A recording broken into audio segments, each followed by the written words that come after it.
Hello, dear friends. Welcome to this program, our Moments with God, where I share with you this daily master readings, my reflections and meditations. And I'm sure by now that if you have been following these videos every day, you are becoming more and more aware of the need of going deeper into our spiritual life and how actually going deeper helps us to be more peaceful, to be more loving, to be more loved by God, etc. And I hope you are sharing the video with others and also subscribing to this channel. And thank you very much. Today, as you see, I have come here at a corn field. It's a crop of maize corn. Of course, it could have been other field, but I could not find a field with wheat grains. Why? Because today in the gospel, it is explained that Jesus was walking field, through a field like this, I suppose, and but not exactly the cornfield, but going through a field. And what was amazing was that his disciples took the ears of the wheat and were, rubbing them in their hands and eating it. And it was Sabbath. If you remember yesterday, the Pharisees came to Jesus and said, "You see, our disciples and the disciples of John fast and pray, but your disciples don't do that. That has been our tradition, but they don't follow that tradition." You see, they were only questioning that his disciples were not following the tradition. They were not yet going against the tradition. But today the scene gets worse as far as the disciples of Jesus are concerned.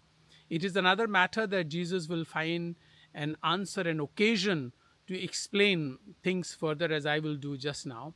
But things get worse in this sense that disciples are not only not observing fasting and praying, they are going against the tradition of keeping the Sabbath as holy.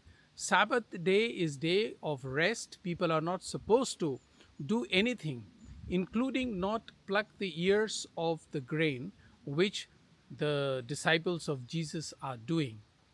Of course, Jesus has a brilliant answer as always. He reminds them about David, what David and his disciples did at that time.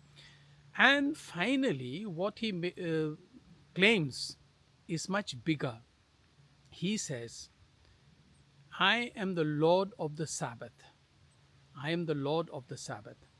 This is the claim that he makes, that he is the Lord of the Sabbath, meaning he is the Lord of the whole universe. This crop, or the heavens above, or the earth below, or the oceans, or the forests, and everything that is, men, animals, birds, fish, everything that exists in the universe belongs to him.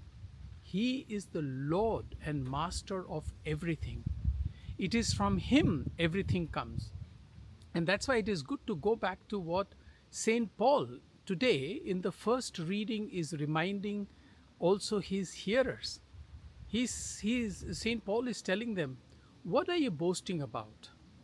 What is that you have not received from the Lord?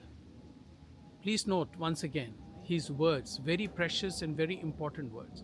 What is that you have not received from the Lord? Yes, many of us often forget this, that everything that we have received from the Lord of the Sabbath, from the Lord of the universe.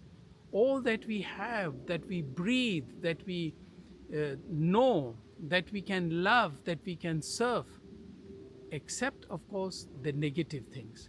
That's why when Jesus is talking about he being the Lord of the Sabbath, and yesterday we spoke about the newness in following Jesus, because Jesus is bringing about a whole new system, a new horizon, a new vision, which is not against humanity, not against the poor, not against love, not in a sinful way, but giving a new insight into what we can do in our relationship with God.